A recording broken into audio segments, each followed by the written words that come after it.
నా ప్రాణమా నీవేళ కృంగి ఉన్నావు, నాలో నీవేళ తొందరపడుచున్నావు.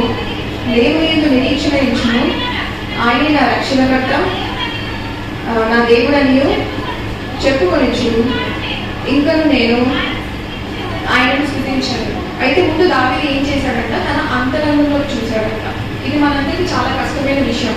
చుట్టూ ఉన్నది చూస్తాం కానీ మన రోజు మనం చూసుకోము. మన కంట్లో దూరం పెట్టుకొని ఎదురు వైపు పెట్టుకొని నడిచిపెట్టుకుంటాం. ఓకే, సో అంటే మనది చూసుకోం కానీ ఎదురు వారందరిలో చూస్తాం కదా. ఇది ఫస్ట్ ఏం చేశాడు, తన అంతరంగంలో చూసుకున్నాడు. తన సమస్య ఏంటని రియలైజ్ అయ్యాడు. ఇది తన సమస్య.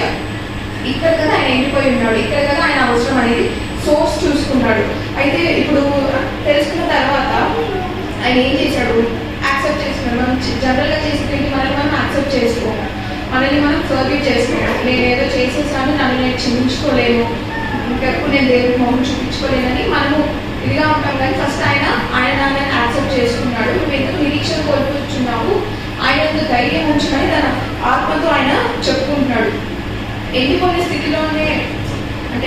స్థితిలో ఉన్నప్పుడు సోర్స్ దగ్గరికి వెళ్ళాలి. మనం సోర్స్ ఎక్కడ ఉంటుంది, దేవుని దగ్గర. అంటే మనకి ప్రేమ కానీ మనకి కృప కానీ చూపించేదంత ఆ సోర్స్ డైరెక్ట్ నుంచి, మధ్యలో నుంచి వచ్చిన ఏదైనా మనకి ఉపయోగపడదు. డైరెక్ట్ సోర్స్ దగ్గర నుంచి అంటే ట్రూగా, అంటే క్వాలిటీ ఏం మిస్ అవ్వకుండా మనకి వస్తుందని ఇక్కడ చెప్తున్నాడు. 8వ వచనం చూద్దాము. ఆయనను పగటి వేళ యెహోవా తన కృప కలుగును ఆజ్ఞాపించును.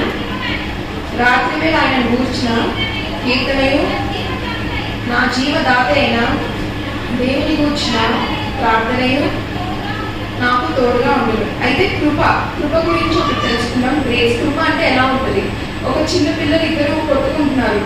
ఒక అబ్బాయి ఇంకొక అబ్బాయిని కొట్టాడు.